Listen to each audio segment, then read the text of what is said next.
Hello, welcome to the channel Krishnai academy. कैसे हैं आप सब फ्रेंड्स? आशा है आप सब अच्छे होंगे और आपका पूरा परिवार भी बहुत अच्छा होगा। लास्ट वीडियो में हमने देखा था प्रैक्टिस सेट 1.4 के फर्स्ट और सेकंड क्वेश्चन। आज हम देखने जा रहे हैं थर्ड और फोर्थ क्वेश्चन। तो सबसे पहले हम थर्ड क्वेश्चन देखते हैं।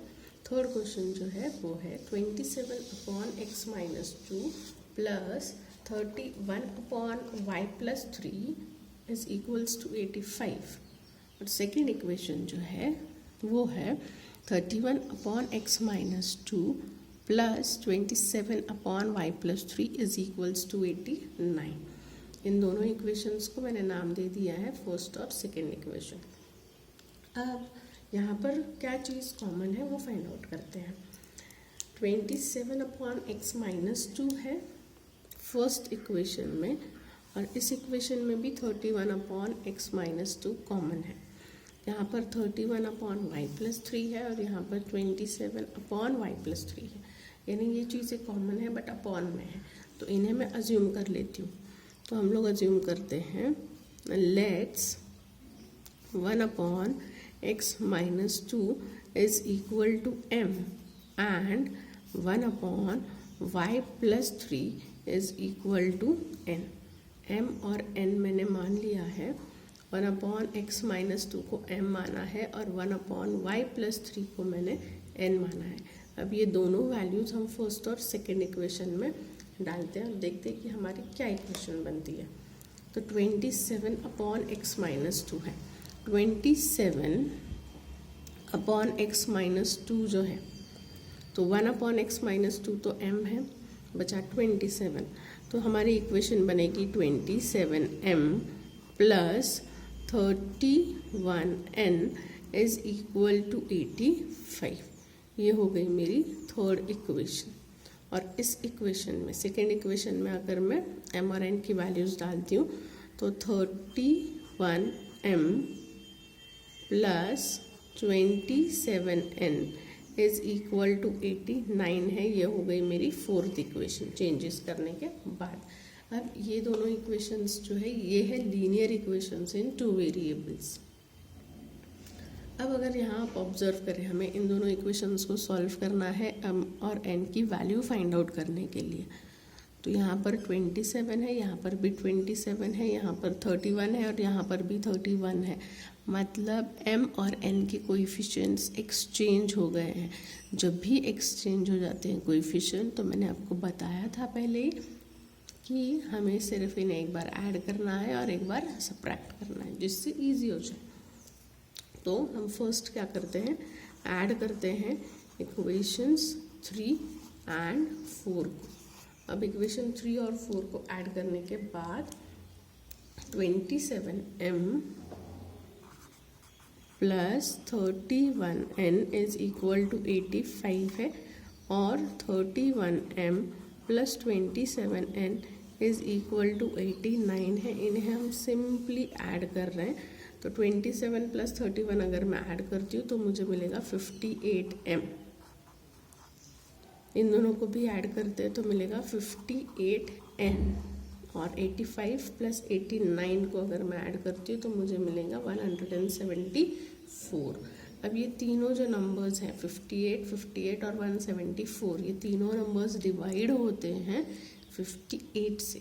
तो मैं पूरी इक्वेशन को 58 से डिवाइड कर दूँगी। अगर मैं पूरी इक्वेशन को 58 से डिवाइड करती हूँ तो 58m अपॉन 58 तो m आ जाएगा, 58 कैंसिल हो जाएगा। 58n अपॉन 58 कैंसिल हो जाएगा, सिर्फ n बचेगा। और 174 अपॉन 58 अगर मैं करूँगी तो यहाँ पर आ जाएगा 3। तो यहाँ पर जो है मैंने पूरी इक्वेशन को 58 से डिवाइड कर दिया है और मुझे ये सिंपल इक्वेशन मिली है। इसे मैं नाम दे देती हूँ फिफ्थ इक्वेशन। सिमिलरली एक बार हमने ऐड किया है, अब हम जो है एक बार सबट्रैक्ट करके देखते हैं दोनों इक्वेशंस को। तो अब मैं करूँगी सबट्रैक्ट इक्वेशन 3 एंड 4। तो थर्ड इक्वेशन जो है मेरी 27m plus 31n is equal to 85. 31m plus 27n is equal to 89. इन्हें मुझे क्या करना है, सब्ट्रैक्ट करना है, तो माइनस साइन दे देंगे। और जब भी हम सब्ट्रैक्ट करते हैं तो सारे साइन जो है वो हमें चेंज करना है। माइनस है तो प्लस करना है और प्लस है तो माइनस करना है। अब मैंने सब्ट्रैक्शन कर लिया है, तो अब हम देखते हैं माइनस करने के बाद क्या आता है। 27n माइनस 31m, इन्हें अगर हम सब्ट्रैक्ट करते हैं तो मुझे मिलेगा -4। बड़े नंबर का साइन माइनस है तो वो लगाना है। यहाँ पर +31 माइनस 27, तो यहाँ पर भी 4n बचेगा। बड़े नंबर का साइन पॉजिटिव है तो वो लगेगा। 85 माइनस 89, 4 बचेगा। बड़े नंबर का साइन माइनस है। यहाँ पर सारे नंबर जो है वो 4 4 है, यानी पूरी इक्वेशन को मैं किससे डिवाइड कर सकती हूँ, 4 से। अगर मैं पूरी इक्वेशन को 4 से डिवाइड करती हूँ तो मुझे मिलेगा यहाँ पर m भी बचेगा 4m। तो पूरी इक्वेशन को अगर मैं 4 से डिवाइड करती हूँ तो यहाँ बचेगा -m plus n is equal to -1। 4 4 जो है वो कैंसिल हो जाएंगे और ये हो जाएगी मेरी 6th इक्वेशन। अब अगर आप 5th और 6th इक्वेशन को ध्यान से देखेंगे, ये है मेरी 5th और ये है मेरी 6th इक्वेशन। यहाँ पर अगर आप ध्यान से देखें तो m पॉजिटिव है और यहाँ पर m नेगेटिव है। तो सिंपली अगर अब मैं इन दोनों इक्वेशंस को ऐड करती हूँ तो मुझे क्या मिल जाएगी, n की वैल्यू मिल जाएगी। तो अब मैं सिंपली इन दोनों इक्वेशंस को ऐड कर देती हूँ जिससे मुझे n की वैल्यू मिल जाएगी। तो हम यहाँ पर अब लिखेंगे add equations 5 and 6। 5th equation जो है वो है m plus n is equal to 3 और 6th इक्वेशन है -m plus n is equal to -1। Addition कर रहे हैं तो plus m minus n cancel हो गया। n plus n 2n, 3 minus 1 2 आ जाएगा और n इज इक्वल टू 2/2, यानी कि n की वैल्यू क्या आ गई हमारे पास, n इज इक्वल टू 1।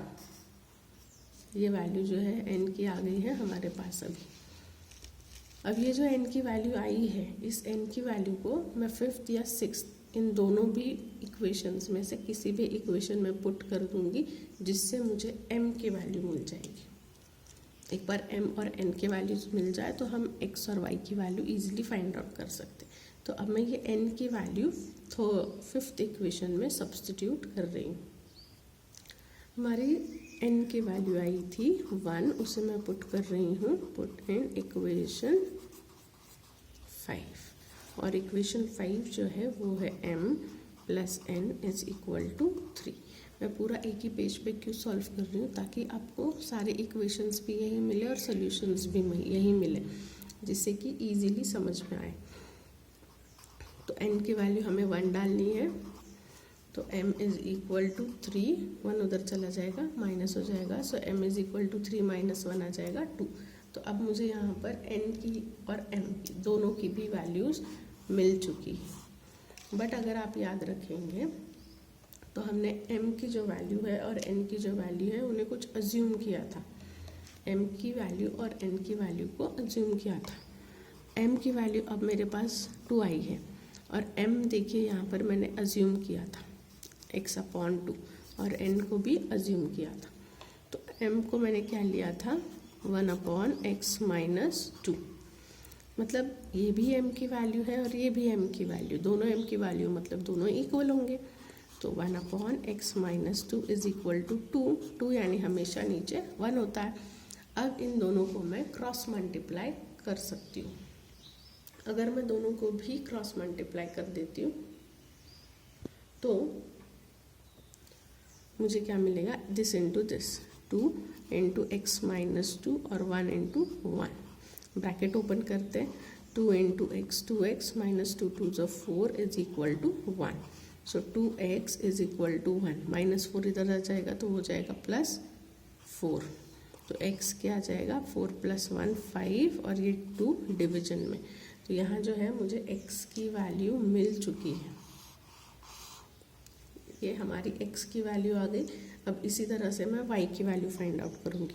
तो n की वैल्यू मेरे पास आई थी 1 और n मैंने क्या अज्यूम किया था 1/y + 3। तो n = 1/y + 3 मैंने अज्यूम किया था। ये भी n की वैल्यू है और ये भी n की वैल्यू, मतलब दोनों इक्वल हैं। तो 1/y + 3 = 1। 1 मतलब 1/1 होता है, क्रॉस मल्टीप्लाई कीजिए, y + 3 = 1।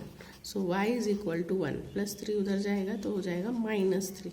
सो y = -2। यहाँ पर मेरी y की वैल्यू भी आ चुकी है, इसलिए अब यहाँ पर मैं सिंपली मेरा आंसर लिख सकती हूँ। Therefore the solution is x, y = 5/2, -2। तो देखिए बहुत ही इजी तरीके से हमारे आंसर आ जाते हैं। बस एक बार आपको मेथड याद रखना है कि क्या क्या इक्वेशंस मुझे मिलने वाली है और अल्टीमेटली मुझे फाइंड आउट क्या करना है। तो बढ़ते हैं हमारे 4th क्वेश्चन की तरफ। यहाँ पर मैंने 4th क्वेश्चन जो है वो लिख लिया है। 4th क्वेश्चन है हमारा 1/3x + y + 1/3x - y = 3/4 first equation है। और सेकेंड इक्वेशन है 1/2 3x + y + 1/2 3x - y = -1/8। अगर यहाँ पर आप ऑब्जर्व करेंगे तो 3x + y और 3x + y कॉमन है, यहाँ पर 3x - y और यहाँ पर 3x - y कॉमन है। तो इसे हम m और n मान लेंगे, बट 1/, है, ये याद रखिएगा। 1/3x + y = m ले लूँगी और 1/3x - y इसे मैं n ले लूँगी। अगर मैंने इनको लिया है तो अब मुझे इक्वेशन में जो सब्स्टिट्यूशन करना पड़ेगा। तो मेरी इक्वेशन क्या होगी, अब ध्यान से देखिएगा। ये पूरा m है, ये पूरा n है, = 3/4 है। यानी मेरी फर्स्ट इक्वेशन हो जाएगी m + n = 3/4। बट मुझे ये 4 डिनोमिनेटर में नहीं चाहिए। जब मैं ऐड और सब्ट्रैक्ट करूँगी इक्वेशंस को तब मुझे ये प्रॉब्लम क्रिएट करेगा। तो इस 4 को यहाँ से हटाने के लिए पूरी इक्वेशन को मैं 4 से मल्टीप्लाई कर दूँगी। इस पूरी इक्वेशन को मैं 4 से मल्टीप्लाई कर दूँगी। तो 4m + 4n, देखिए 4 × m 4m, 4 × n 4n = 3। इसको जब मैं इसे मल्टीप्लाई कर दूँगी तो 4 4 कैंसिल हो जाएगा और यहाँ पर 3 मिलेगा। ये हो गई मेरी थर्ड इक्वेशन। अब इस सेकेंड इक्वेशन को चेंज करने की कोशिश करते हैं। तो 1/2 3x + y है, तो 1/2 को हमें वैसे ही रखना है और ये 1/3x + y मेरा m है। यहाँ पर भी 1/2 को वैसे ही रखना है और 1/3x - y मेरा n है। तो m और ये अपॉन का 2 मैं वैसे ही रखूँगी, प्लस n और अपॉन का 2 मैं ऐसे ही रखूँगी, = -1/8। यहाँ पर भी 8 है और यहाँ पर ये 2 है, मुझे ये नहीं चाहिए तो मैं पूरी इक्वेशन को किससे मल्टीप्लाई कर दूँगी, 8 से। ये हमारी फर्स्ट इक्वेशन को मैंने चेंज किया और ये मैं सेकेंड इक्वेशन को चेंज कर रही हूँ। अब मैं जब 8 से मल्टीप्लाई करूँगी तो देखिए क्या मिलेगा, 8 × m/2 + 8 × n/2 = -1/8 × 8। पूरी इक्वेशन को मैंने 8 से मल्टीप्लाई कर दिया। अब कुछ चीज़ें कैंसिल होंगी तो देखते क्या क्या कैंसिल होता है और फाइनली हमें क्या इक्वेशन मिलती है। 2 1 = 2, 2 4 = 8, 2 1 = 2, 2 4 = 8 और ये 8 और 8 तो पूरा कैंसिल हो जाएगा। तो यहाँ पर क्या बचा है, 4 और m बचा है सिर्फ। तो 4m + 4 और n बचा है, 4n = -1 बचा है। ये हो जाएगी मेरी इक्वेशन 4। ये फोर्थ इक्वेशन है और ये थर्ड इक्वेशन है। अगर इन दोनों को आप ऑब्जर्व करेंगे तो दोनों भी जो इक्वेशंस मुझे मिली हैं उनमें अगर आप देखेंगे एक 4n पॉजिटिव है और यहाँ पर 4n जो है वो नेगेटिव है। तो मैं थर्ड और फोर्थ इक्वेशन को सिंपली ऐड करती हूँ। तो अब हम यहाँ पर ऐड करेंगे इक्वेशन थर्ड एंड फोर्थ को। तो थर्ड इक्वेशन है मेरी 4m plus 4n is equal to 3 और फोर्थ इक्वेशन है 4m minus 4n is equal to -1। अगर मैं इन दोनों इक्वेशंस को सिंपली ऐड कर रही हूँ, एडिशन मैंने करके लिख दिया है, अब सिंपली मुझे ऐड करना है। यहाँ पे कोई टर्म कैंसिल हो जाएगा, तो वो कौन सा टर्म है जो कैंसिल हो जाएगा? 4n प्लस 4n और माइनस 4n। ये प्लस 4m और प्लस 4m 8m हो जाएंगे इज इक्वल टू 3 माइनस 1 करेंगे तो 2 आ जाएगा। सो मुझे m की वैल्यू यहाँ पर मिलेगी 2/8। 2 1 ज़ा 2 और 2 4 ज़ा 8। कैंसिल आउट करने पर मुझे वैल्यूज मिलेगी 1/4। तो मुझे m की वैल्यू मिल चुकी है 1/4। इस वैल्यू को मैं कहाँ सब्सटीट्यूट करूँगी? इक्वेशन 3 या 4 कहीं पे भी मैं कर सकती हूँ। तो इस वैल्यू को मैं कहाँ सब्सटीट्यूट करती हूँ? Put in equation 3। इक्वेशन 3 में अगर मैं इस वैल्यू को सब्सटीट्यूट करती हूँ तो इक्वेशन 3 देखिए मेरे पास था 4m plus 4n is equal to 3। इसमें मैं m की वैल्यूज डाल रही हूँ। तो 4 ब्रैकेट में 1/4m की value plus 4n is equal to 3। अब यहाँ पर देखिए 4 इंटू 1/4 है, तो ये 4 और 4 कैंसिल हो जाएगा। यहाँ पर क्या बचेगा? 1 plus 4n is equal to 3। So 4n is equal to ये 3 और 1 इस साइड जाएगा तो माइनस हो जाएगा। तो मतलब क्या बचा? 4n is equal to 2। तो n की वैल्यू क्या आएगी? 2/4। n की वैल्यू क्या आ जाएगी? 2/4। उसे मैं यहाँ पर लिख देती हूँ n इज इक्वल टू 2/4। 2 से ये वापस कैंसिल हो जाएगा। 2 1 ज़ा 2 2 2 ज़ा 4। एट द लास्ट मेरे पास n की वैल्यू आ जाएगी 1/2। तो देखिए यहाँ पर हमने n और m दोनों की भी वैल्यूज फाइंड आउट कर ली है। अब अगर मुझे m और n दोनों की वैल्यू मिल चुकी है तो मैं x और y की वैल्यू इजीली से फाइंड आउट कर सकती हूँ। अब मुझे m की वैल्यू क्या मिली थी यहाँ पर? 1/4। और m मैंने अज्यूम क्या किया था? यहाँ पर देखिए 3x प्लस वाई। सो m मैंने अज्यूम किया था 1/3x प्लस वाई। मतलब ये भी और ये दोनों भी जो है वो m की वैल्यू है। अगर ये दोनों भी m की वैल्यू है तो मतलब ये दोनों क्या हो जाएंगे? इक्वल हो जाएंगे। तो दोनों को मैं इक्वेट कर लेती हूँ। तो दोनों को इक्वेट करते हैं। 1/3x plus y is equal to 1/4 और दोनों को क्रॉस मल्टीप्लाई करते हैं। अगर मैं दोनों को क्रॉस मल्टीप्लाई करती हूँ तो इक्वेशन बन जाएगी 3x plus y into 1 same आ जाएगा और 4 इंटू 1 4 आ जाएगा।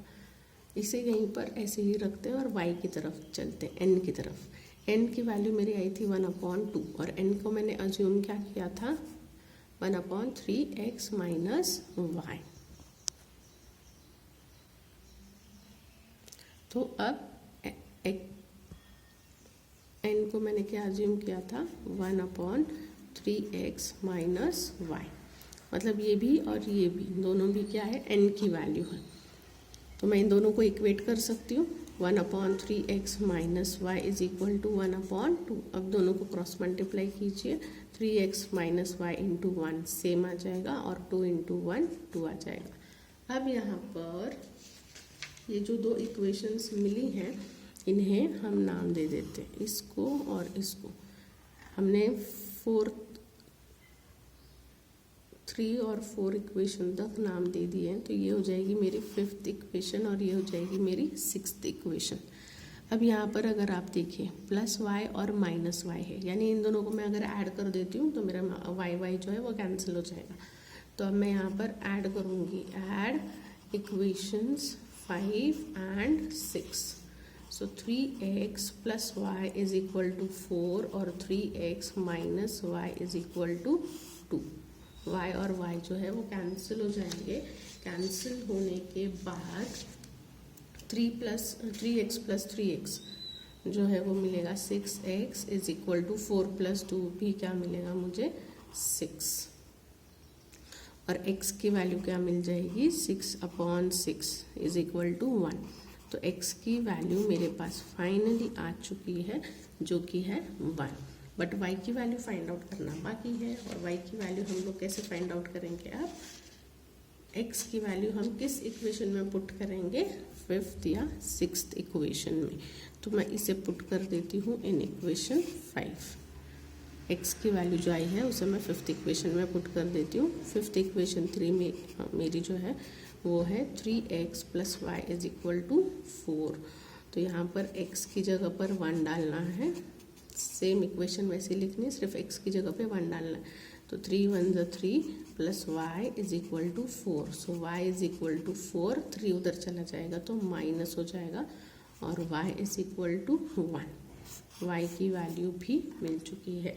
Therefore I can write my solution, मैं अपना सोल्यूशन लिख सकती हूँ x, y is equal to 1, 1। तो ये हो जाएगा मेरा फाइनल आंसर। बहुत ही इजी मेथड है, एक बार आपको ट्रिक समझ में आ जाए तो आप बहुत ही आसानी से जो है इसे सॉल्व कर सकते हैं। बस इस बात का ध्यान रखिएगा कि हर एक इक्वेशन को आपको नाम देना है। क्यों ऐसे होता है, आपको हर एक इक्वेशन को नाम देना है, जिससे क्या होता है आप वो इक्वेशन बाद में यूज़ कर सकते हैं और मिस्टेक्स नहीं होंगी। और जब भी नेगेटिव साइन है, नेगेटिव साइन का भी ध्यान रखिएगा। टीचिंग अगर आपको पसंद आ रही है तो प्लीज़ लाइक कीजिए, सब्सक्राइब कीजिए चैनल को, अपने फ्रेंड्स के साथ शेयर कीजिएगा। 10th स्टैंडर्ड इम्पॉर्टेंट है, भले ही लॉकडाउन है बट पढ़ाई हो रही है और आपको पढ़ाई करनी है, तो मज़े से पढ़ाई कीजिए। कुछ भी डाउट्स है तो प्लीज़ कमेंट करके पूछिए। तो यहीं पे रुकते हैं। Thank you and bye.